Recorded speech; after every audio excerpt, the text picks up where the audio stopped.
الحمد لله الذي هدانا لهذا وما كنا لنهتدي لولا أن هدانا الله أشهد أن لا إله إلا الله وحده لا شريك له وأشهد أن محمدا عبده ورسوله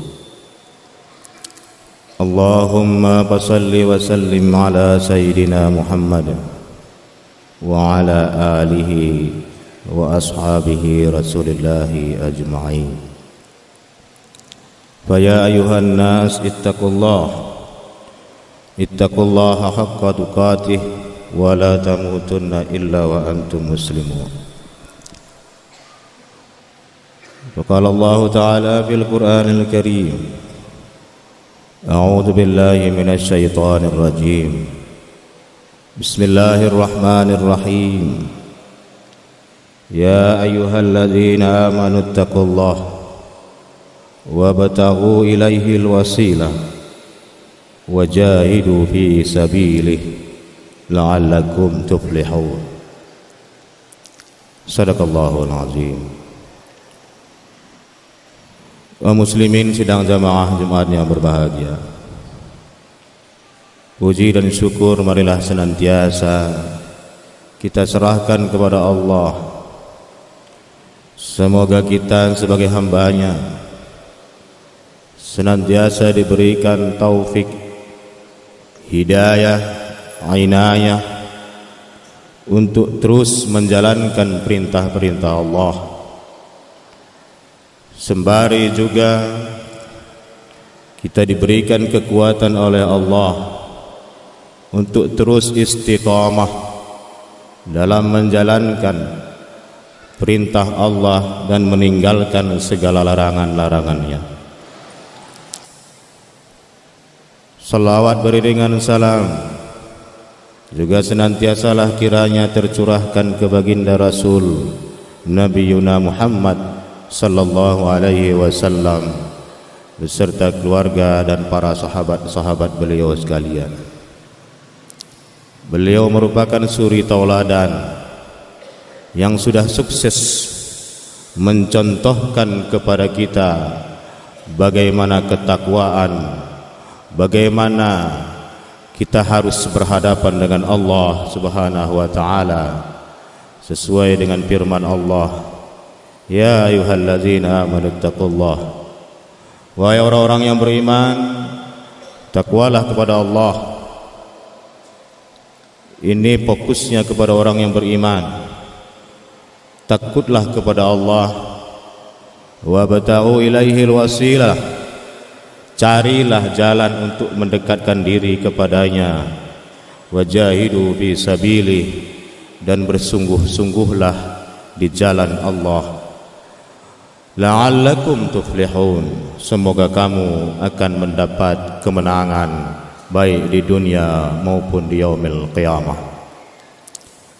Ayuhal jamaah Jumat yang berbahagia, topik atau judul khutbah kita pada kali ini adalah tantangan umat Islam dalam menghadapi zaman kontemporer hari ini. Berikut juga dengan solusi, insya Allah ini dapat menjadi sebuah bahan pertimbangan untuk kita jalankan, untuk kita membenah diri dalam menghadapi berbagai polemik baik dalam kehidupan kita sehari-hari. Ayuhal jamaah Jumat yang berbahagia, kalau kita melirik Al-Quranul Karim, berbagai surah kita temukan konsep-konsep yang sudah ditawarkan, teori-teori yang luar biasa, bangunan-bangunan ilmu yang Allah tunjukkan dalam Al-Quranul Karim, baik dalam surah Al-Baqarah, surah Al-Imran, Al-Maidah, At-Taubah. Kalau kita sedikit saja meluangkan waktu untuk membaca, mentelaah, memahami Al-Quran itu, akan Allah berikan hidayah. Allah akan tunjukkan kita sesuai dengan permohonan kita di setiap waktu. Ihdinas siratal mustaqim. Ya Allah, tunjukilah kami ke jalan yang lurus. Syekh Ibn Ata'illah mengungkapkan, ihdina, tunjukilah kami. Kami yang dimaksudkan di situ bukan orang lain, bukan orang banyak, tapi diri kita sendiri. Rasakanlah pada saat kita mengungkapkan ihdina, tunjuki kami. Kami itu ada pikiran, ada nafsu, ada hati, ada jiwa, ada raga yang kita bawa menghadap Allah, sehingga harus ditunjuki oleh Allah jalannya menuju siratal mustaqim. Bukan sepele kata-kata ihdinas siratal mustaqim itu. Perlu ilmu yang ada kepada kita, kepada lurus jalannya. Perlu nafsu kita ini lurus menghadap Allah. Perlu jasmani kita ini lurus menghadap Allah. Begitulah kata Syekh Ibn Ata'illah dalam mengungkapkan makna menafsirkan ihdinas siratal mustaqim. Begitu juga dalam kehidupan kita sehari-hari. Kalau kita melirik mengkaji Al-Quranul Karim, akan Allah pancarkan bagaimana Al-Quran menjaga, mengatur strategis dalam menghadapi kehidupan kita. Bagaimana peran kita sebagai orang Islam. Itu semuanya sudah diatur. Tinggal kita mau tidak memahami Al-Quran, membacanya, mengkajinya atau tidak. Para jamaah Jumat yang berbahagia, begitu indah ajaran dalam konsep Islam itu. Ajaran-ajaran yang mengatur seluruh aspek kehidupan. Namun apa yang terbukti hari ini, apa yang kita lihat dalam secara realitas fakta di lapangan hari ini, sebalik daripada titah Allah kepada Rasul itu, tidak berbanding lurus dengan konsep, dengan aplikasinya, pengamalan sehari-harinya. Inilah yang dihadapi hari ini. Sehingga khatib telah mempetakan dalam konsep ini ada 3 konsep yang luar biasa yang dihadapi umat hari ini. Ya silakan kita rasakan sendiri dan kita alami sendiri. Silakan bantah, tidak masalah. Tapi begitulah realitas kehidupan hari ini. Yang pertama, tantangan yang kita hadapi adalah mayoritas Islam, mayoritas jumlah yang besar, tetapi miskin dalam peran, miskin dalam pemanfaatan. Kita lihat secara mayoritas di mana-mana di wilayah Indonesia Muslim. Konon 80%, malah ada yang mengatakan lebih. Di wilayah Aceh Tenggara 60, malah ada yang mengungkapkan 70. Itu siapa? Muslim. Muslim yang telah bersyahadah kepada Allah dan Rasulnya, telah mengikatkan diri kepada Allah, mengakui Al-Quran adalah imamnya. Tetapi bagaimana situasinya? Kalau memang kita jujur, ingin bertanya kepada diri kita sendiri dan dijawab oleh diri kita sendiri, siapa dan di manakah posisi kita umat Islam hari ini? Belum lagi berlanjut, lalu bagaimanakah kualitas umat Islam hari ini? Jawabannya ada pada kita semua. Bukti dan kenyataan sudah membuktikan di depan mata kita sendiri. Kalau memang ingin bukti secara real, secara terbaru, lihatlah bagaimana tes PNS baru ini. Berapa yang lulus?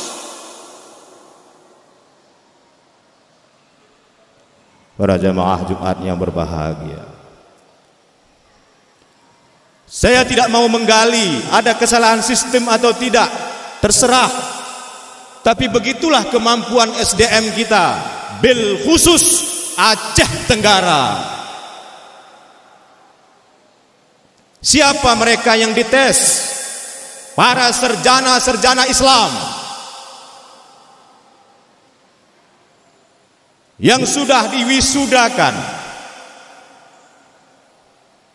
Lalu bagaimanakah situasi kita untuk menghadapi dunia? Kalau memang seperti inilah manusia yang akan menghadapi dunia global. Para jamaah Jumat yang berbahagia, ini menjadi problem besar.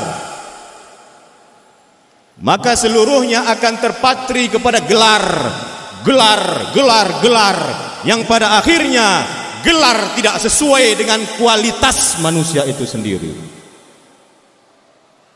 Maka terjadilah promosi gelar, seakan-akan gelar itulah yang akan dipertanggungjawabkan di hadapan Allah Subhanahu wa taala. Apakah titelmu? Para jamaah Jumat yang berbahagia, secara kuantitas ya,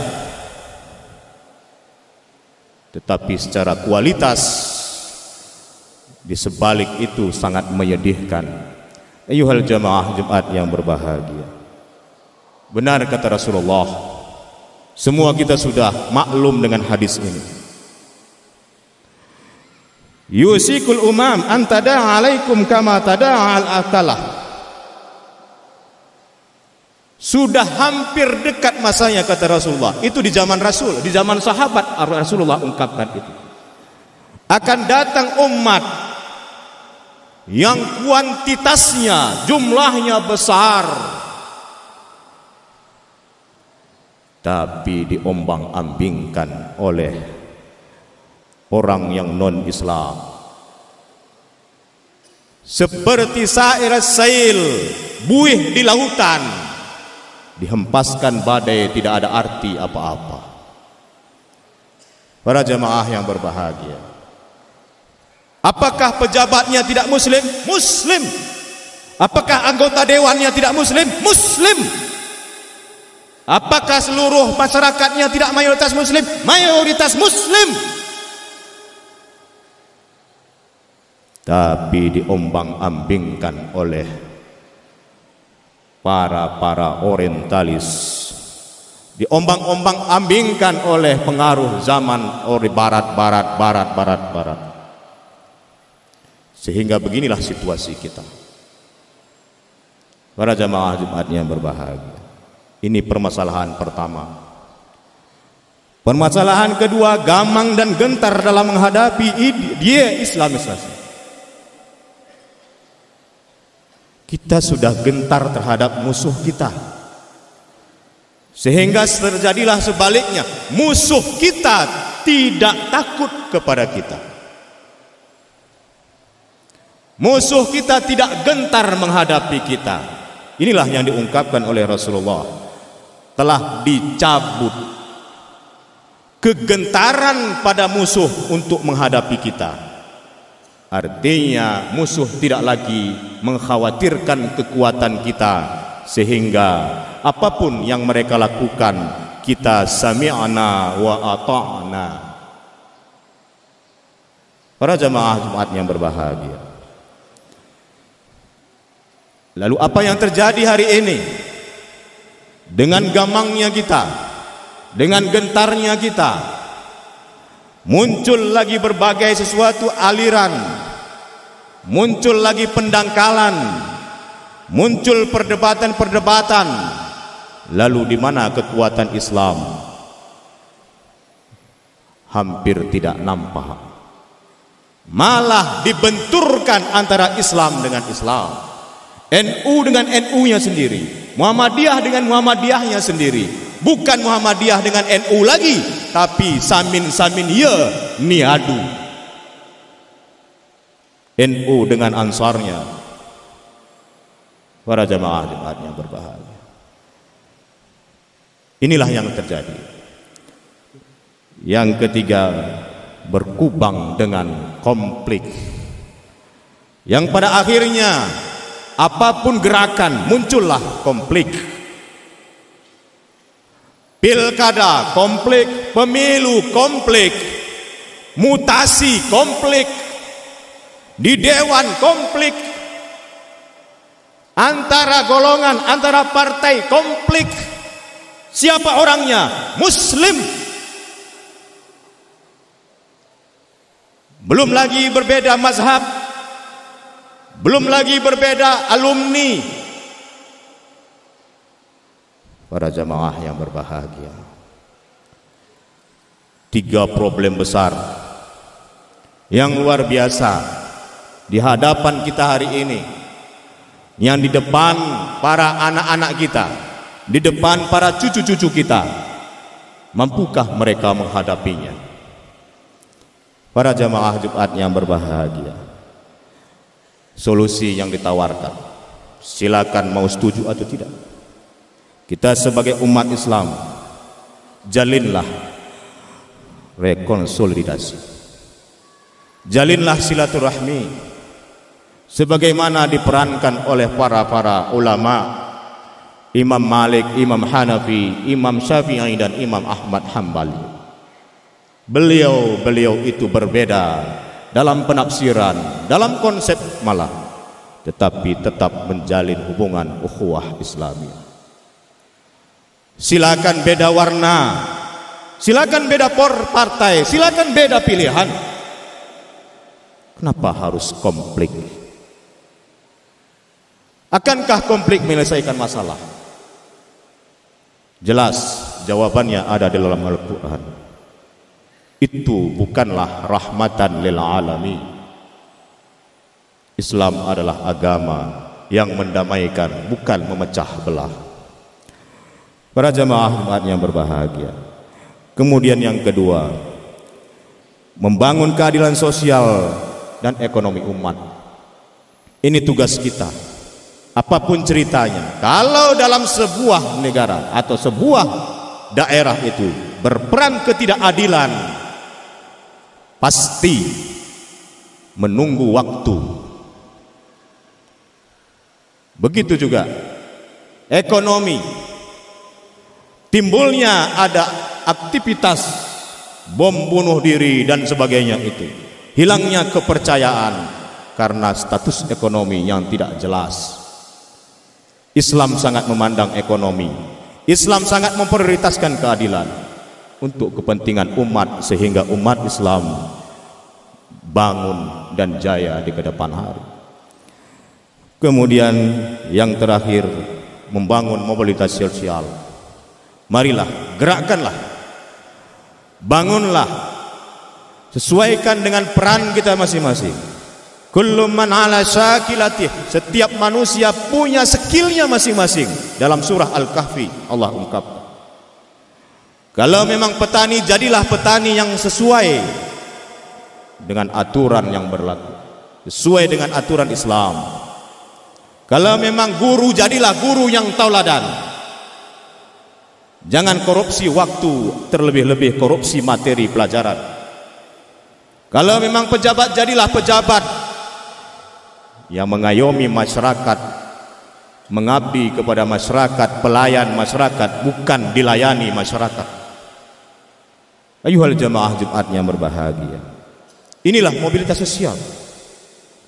Terakhir, sebagai kesimpulan, ada 4 kesimpulan yang harus saya sampaikan dalam kesempatan ini.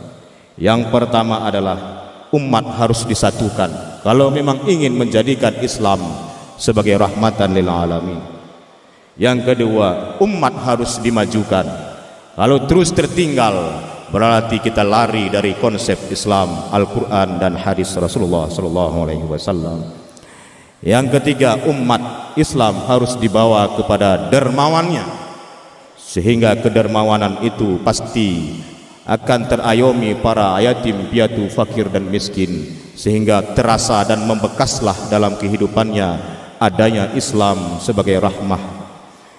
Kemudian yang terakhir, berlakukanlah umat Islam itu sederajat, Karena derajat yang paling mulia di mata Allah adalah ketakwaan kita, bukan pangkat, bukan harta dan jabatan sebagainya itu. Kalau kita menganggap kemuliaan itu adalah jabatan, maka Fir'aunlah teman kita di dalam neraka nanti. Kalau memang kekayaan sebagai standar kemuliaan, maka Namrudlah tempat atau teman kita di dalam neraka nanti. Kalau memang ilmu kecerdasan tanpa ada ilman, tanpa ada nilai keislaman, maka kaum Adlah sebagai teman kita di dalam neraka nanti. Inilah sebagai renungan bagi kita untuk jadikan sebagai PR kita ke depan. Insyaallah kita dirahmati oleh Allah, la'allakum tuflihun, kita mendapat kemenangan dari Allah Subhanahu wa taala. Barakallahu li wa lakum fil Qur'anil azim wa nafa'ani wa iyyakum bima fihi min ayati wa zikril hakim wa taqabbala minni wa minkum tilawata innahu was samiul alim innahu jawadun karimun barraufur rahim.